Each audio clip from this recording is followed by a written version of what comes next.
Hey guys, and today we'll be talking about the New York Knicks, who have the 11th overall pick in this year's NBA draft. So I want to hear today, what is your opinion? Who do you think they'll draft? Is it going to be a big man? Is it going to be a wing? Is it going to be a guard? Who do you think Tom Thibodeau and the boys will be drafting this year's NBA draft, and why? Like and subscribe for a bunch of videos. Now, I've broken it down. There are three guys that I think they'll be looking at drafting. Jalen Duren, Ochai Agbaji, and I think Malachi Branham. And also Benedict Mathurin if he's on the board. But for right now, Jalen Duren,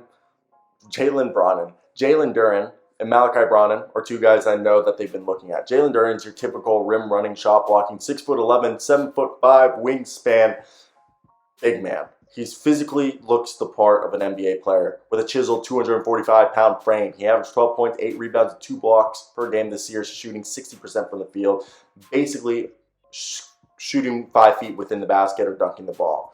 And he shows the ability to be a switchable defensive player who is, as of right now, is a mix of DeAndre Jordan and Nick Claxton. And he seems like a guy who could be as good as a prime DeAndre Jordan, or arguably, a switchable player that we've seen Bam Adebayo become. So if you look at Jalen Duren, you have to be able to buy into his ability to become a top 10 center, if you believe that, because there's also Mark Williams, and there's also Walker Kessler, okay? And I think if you look at this team, I think Jalen Duren could be a very good player for them. But then you also look at a guy like Ochai Agbaji, okay? Ochai Agbaji was phenomenal. I go to the University of Kansas, so I'll admit, am I a little bit biased towards Ochai? Maybe. This guy was the most outstanding player in the Final Four this year. Ochai Agbaji is really Malik Beasley, but better at defense. He's a guy who's going to be a catch-and-shoot three-point shooter, and he can score on transition. He's an efficient scorer in transition, and has become much more comfortable putting the ball on the deck and handling the ball. But, again, he's a guy that you're just going to tell him. He shot 7 attempts from 3 this year and shot 40.7% from there.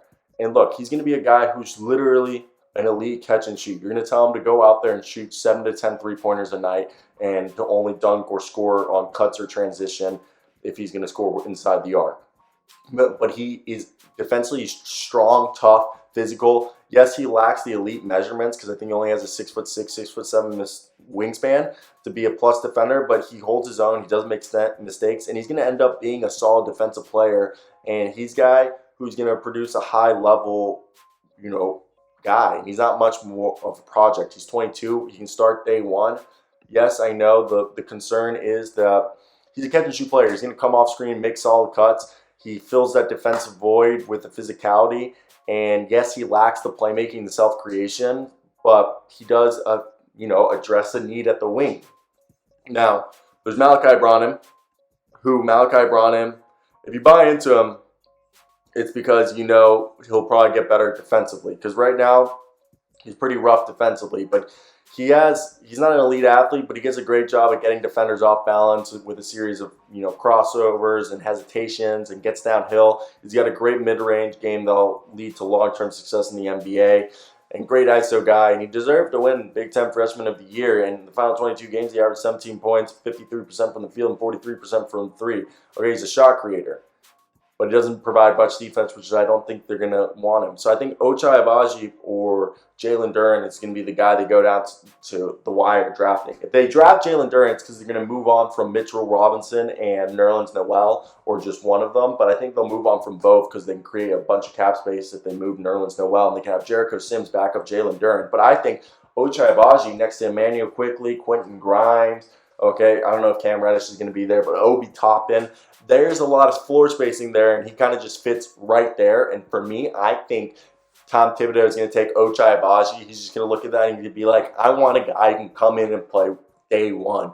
We saw what Quentin Grimes was doing by the end of his rookie year, and I think they're going to want, Quentin Grimes, Immanuel Quickley, Ochai Agbaji, Obi Toppin, and Jericho Sims. That's a lot of transition and three-point shooting and a lot of defense potentially, and not a lot of defense. Obi Toppin might not provide any defense, and Immanuel Quickley has been suspect at times, but Quentin Grimes and Ochai Agbaji, in theory, could be very good defenders for them. That's where I want to hear your thoughts if you're a fan of the New York Knicks. Who would you draft and why? But that's basically it for me, guys. NBA time later today. Damn. or videos already. Good shit.